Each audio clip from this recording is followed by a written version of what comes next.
IPO WBSA lagi rame banget ya kan? Nah, pertanyaan utamanya cuma satu. Kalau saya pesan banyak, kira-kira dapatnya berapa lot sih? Tenang, di sini kita bakal bedah tuntas hitung-hitungannya biar kamu tahu persis apa yang bisa diharapkan. Oke, kita mulai aja ya. Ini nih pertanyaan sejuta umat kan? Duit udah siap, aplikasinya udah dibuka, tapi di kepala tuh masih ada satu keraguan besar. Dari semua lot yang kita pesen, berapa banyak sih saham WBSA yang benar-benar bakal masuk ke portofolio kita? Oke, saya kasih jawaban singkatnya ya. Siap-siap, karena kemungkinan besar jumlahnya jauh lebih sedikit dari yang kamu bayangkan. Ini udah jadi rahasia umum buat setiap IPO yang oversubscribed, alias kebanjiran peminat. Tapi kok bisa gitu? Nah, itu dia yang mau kita bongkar sekarang. Biar kita ngerti hitungannya, kita harus lihat dari gambaran besarnya dulu. Coba deh bayangin IPO ini kayak satu kue pie raksasa. Kita perlu tahu seberapa gede sih kuenya dan potongan-potongannya itu buat siapa aja. Totalnya, WBSA ini nawarin 1,8 miliar lembar saham. Itu setara dengan 18 juta lot. Wah, gede banget ya kelihatannya. Apalagi target dananya sekitar 300 miliar rupiah. Angkanya sih menjanjikan banget. Tapi, eits, jangan seneng dulu. Nah, di sini nih ceritanya jadi seru. Dari kue raksasa tadi, potongan paling gedenya, tepatnya 80%, itu ternyata udah dipesan. Ini jatah buat penjatahan pasti. Istilahnya jalur khusus buat investor institusional kakap dan penjamin emisinya. Artinya apa? Ya artinya, kita semua, para investor retail, cuma rebutan sisa potongannya aja. Jadi setelah 80% tadi diambil, jatah buat publik yang masuk ke penjatahan terpusat atau pooling allotment itu, sisanya tinggal 3,6 juta lot. Langsung anjlok drastis kan? Dari 18 juta, sekarang tinggal 3,6 juta. Tapi ceritanya belum selesai sampai di sini. Sekarang kita masuk ke bagian yang paling krusial. Sebuah aturan main tersembunyi yang sering banget dilewatkan sama investor. Dan ini yang bakal mengubah total perhitungan kita semua secara drastis. Jadi gini, 3,6 juta lot jatah kita tadi itu ternyata nggak ditaruh dalam satu wadah besar yang sama. Menurut aturannya, jatah publik ini dipecah lagi, dibagi jadi 2 kolam atau antrian yang benar-benar terpisah. Dan ini dia pembagiannya. 2 kolam tadi dipisah berdasarkan nilai pesanan kamu. Ada kolam buat pesanan di bawah atau sama dengan 100 juta rupiah, ini yang disebut kolam retail. Terus ada kolam satu lagi buat yang pesen di atas 100 juta. Nah, coba kamu pikirin, kamu masuk antrian yang mana? Aturan mainnya jelas banget. Jatah yang 3,6 juta lot tadi dibagi rata, 50-50. Artinya, kolam retail kita dapat setengahnya, yaitu 1,8 juta lot. Dan kolam untuk pesanan besar juga dapat jatah yang sama, 1,8 juta lot. Kelihatannya adil ya, tapi ini artinya...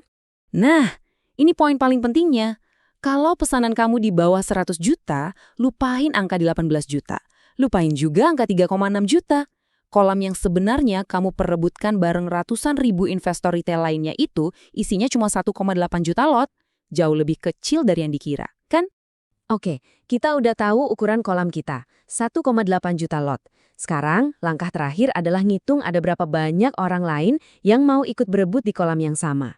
Disinilah faktor permintaan pasar yang katanya bisa oversubscribed puluhan kali mulai berperan. Pertanyaannya jadi simpel, serame apa sih antreannya? Ini jadi variabel penentu.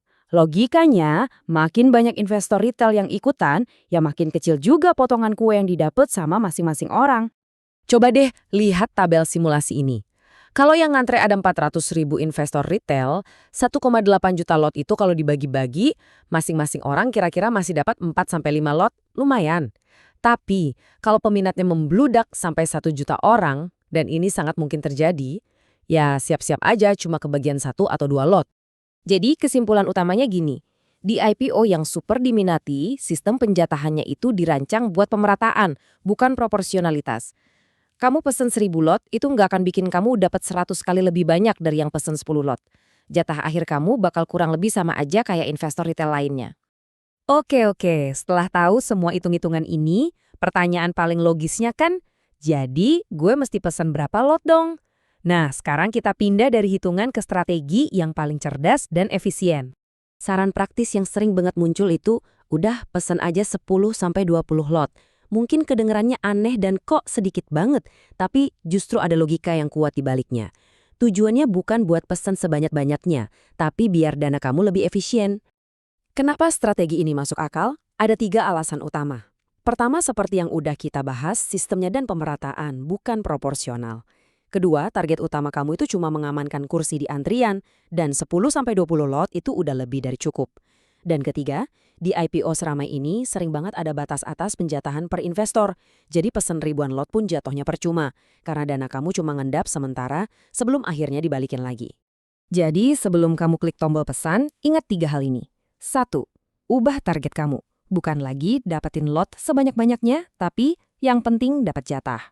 2. Prospektus itu kitab suci kamu. Selalu cek dokumen resminya. Dan 3. Nggak usah khawatir soal duit. Kelebihan dana dari saham yang nggak kamu dapat pasti bakal dibalikin utuh ke RDN kamu. Memahami mekanisme penjatahan ini bukan cuma soal WBASA loh, ini jadi bekal buat setiap IPO besar di masa depan. Aturan main itu selalu bisa berubah. Jadi pertanyaannya bukan cuma berapa lot yang kamu pesan hari ini, tapi apakah strategi investasi kamu udah siap buat IPO berikutnya? Semoga bahasan kali ini ngebantu kamu ngambil keputusan yang lebih cerdas ya.